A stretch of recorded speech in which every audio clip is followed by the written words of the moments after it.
ನಮ್ಮ ಕನಸಿನ ಅಯೋಧ್ಯ ರಾಮನ ಪ್ರಾಣ ಪ್ರತಿಷ್ಠಾಪನೆ ಇರ್ತದೆ. ಈಗಾಗಲೇ ಅಲ್ಲಿಂದ ಬಂದಿರತಕ್ಕಂತ ಪಂಚಾಕ್ಷತೆ ಅಕ್ಷತೆ ಏನಿದೆ ಎಲ್ಲ ಪ್ರತಿಯೊಂದು ಗ್ರಾಮಗಳಿಗೆ ತಲುಪಿಸ್ತಕ್ಕಂತ ಕೆಲಸ ಮಾಡಿರ್ತಾರೆ.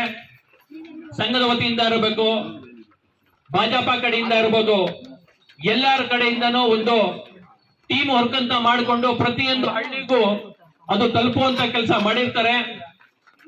ಹಳ್ಳಿ ಮುಖಂಡರು ಯಾರಿರ್ತಾರೆ ಪಕ್ಷಾತೀತವಾಗಿ, ಯಾಕಂತ ಹೇಳಿದ್ರೆ ಕೋವಿಡ್ ಟೈಮ್ ಅಲ್ಲಿ ವ್ಯಾಕ್ಸಿನ್ ಹಾಕ್ಬೇಕಾದ್ರೆ ನೀನು ಯಾವ ಜಾತಿ ಯಾವ ಪಕ್ಷ ಅಂತ ಕೇಳಲಿಲ್ಲ, ನೀನು ಕಾಂಗ್ರೆಸ್ JDS ಬಿಜೆಪಿ ಅಂತ ಕೇಳಲಿಲ್ಲ. ನಮ್ಮ ಭಾರತದಲ್ಲಿ ಇರ್ತಕ್ಕಂಥ 140 ಕೋಟಿ ಏನು ಜನಸಂಖ್ಯೆ ಇದೆ, ಪ್ರತಿಯೊಬ್ಬರಿಗೂ 2 ಬಾರಿ ವ್ಯಾಕ್ಸಿನ್ ಫ್ರೀ ಆಗಿ ಕೊಟ್ಟಿರ್ತಾರೆ. ಆಗ ನನ್ನ ಪಕ್ಷದವನಲ್ಲ ನೀನು ಬೇರೆ ಪಕ್ಷ ಅಂತ ಹೇಳಿದ್ರೆ ಸುಮಾರು ಲಕ್ಷಾಂತರ ಜನ ಸಾವಿಗೀಡಾಗಬೇಕಾಗಿತ್ತು. ಹೆಚ್ಚಿನ ಸಂಖ್ಯೆಯಲ್ಲಿ ನಮ್ಮ ದೇವರಮಳ್ಳು ಗ್ರಾಮಕ್ಕೆ ಆಗಮಿಸಿ ಅನೇಕ ಮಾಹಿತಿಗಳನ್ನ ಶ್ರೀಮಾನ್ ಮೋದಿಯವರು ಒಬ್ಬ ಸಾಮಾನ್ಯ ಪ್ರಜೆಯಿಂದ ದೇಶದ ಉನ್ನತ ಹುದ್ದೆಯಲ್ಲಿ ಇದ್ದು ಪ್ರಜೆಗಳಿಗೆ ಹಾಗೂ ನಿರ್ಗತಿಕರಿಗೆ ಮಾಡಿರುವ ಸೇವೆಗಳನ್ನು ನೆನೆಸ್ಕೊಂಡ್ರೆ ನನಗಂತೂ ಬಹಳ ಸಂತೋಷ ಆಗಿದೆ. ಅವರಿಗೆ ನಾನು ಗ್ರಾಮದ ಪರವಾಗಿ ಅನಂತ ಧನ್ಯವಾದಗಳನ್ನು ಅರ್ಪಿಸುತ್ತಾ ಭಗವಂತ ಹೆಚ್ಚು ಆಯುರಾರೋಗ್ಯ, ಐಶ್ವರ್ಯ, ಸುಖ, ಸಂತೋಷ, ನೆಮ್ಮದಿ ಎಲ್ಲ ನೀಡಿ ಇನ್ನೂ ಹೆಚ್ಚಿನ ಸೌಲಭ್ಯಗಳನ್ನು ಜನತೆಗೆ ನೀಡಲೆಂದು ನಾನು ಹಾರೈಸುತ್ತೇನೆ. ಧನ್ಯವಾದಗಳು.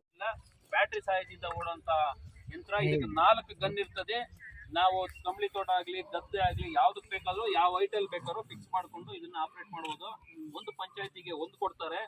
ನೀವು ಅಲ್ಲಿ ಹಿಂದಿನ ದಿವಸನೇ ಬಂದು ಪಂಚಾಯತಿಯಲ್ಲಿ ನಿಮ್ಮ ಹೆಸರು ಎಷ್ಟು ಎಕರೆ ಇದೆ ಅಂತ ಹೇಳ್ಬಿಟ್ಟು ನಮೂದನೆ ಮಾಡಿದ್ರೆ ಕೇಂದ್ರ ಸರ್ಕಾರದಲ್ಲಿ ಟ್ರೈನಿಂಗ್ ತಗೊಂಡಿರೋಂಥವ್ರು 2 ಎಕರೆಯಲ್ಲಿ ಬಂದು ಹೊಡ್ಕೊಟ್ಟು ಹೋಗ್ತಾರೆ. ಅವರು 1 ಎಕರೆ ಹೊಡೆಯೋದಕ್ಕೆ ಮೇಂಟೆನೆನ್ಸ್ ಚಾರ್ಜ್ ಅಂತ 500 ರೂಪಾಯಿ ಚಾರ್ಜ್ ಮಾಡ್ತಾರೆ. ನಿಮ್ಮದು ಎಷ್ಟೇ ಎಕರೆ ಇರಲಿ 1 ಎಕರೆ ಹೊಡೆಯೋದಕ್ಕೆ 5 ರಿಂದ 6 ನಿಮಿಷ ತಗೊಳುತ್ತೆ ಅಷ್ಟೇ. ಅದು ನೀವು ಮೊದಲು 1 ಎಕರೆಗೆ 20 ಲೀಟರ್ ಹೊಡಿತಾ ಇದ್ದೀಯ ಅಂತ ಹೇಳಿದ್ರೆ ಇದರಲ್ಲಿ ನೀವು ಬರೀ 5 ರಿಂದ 6 ಲೀಟರ್ ಹೊಡಿಬಹುದು. ಯಾಕಂದ್ರೆ ವೇಸ್ಟೇಜಸ್ ಇರೋದಿಲ್ಲ.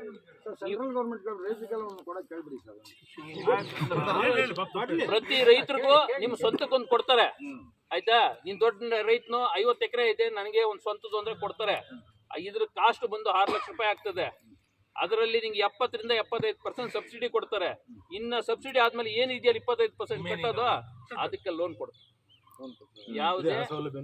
ಯಾವುದೇ ನಿಮಗೆ ಬಡ್ಡಿ ಇರೋದಿಲ್ಲ.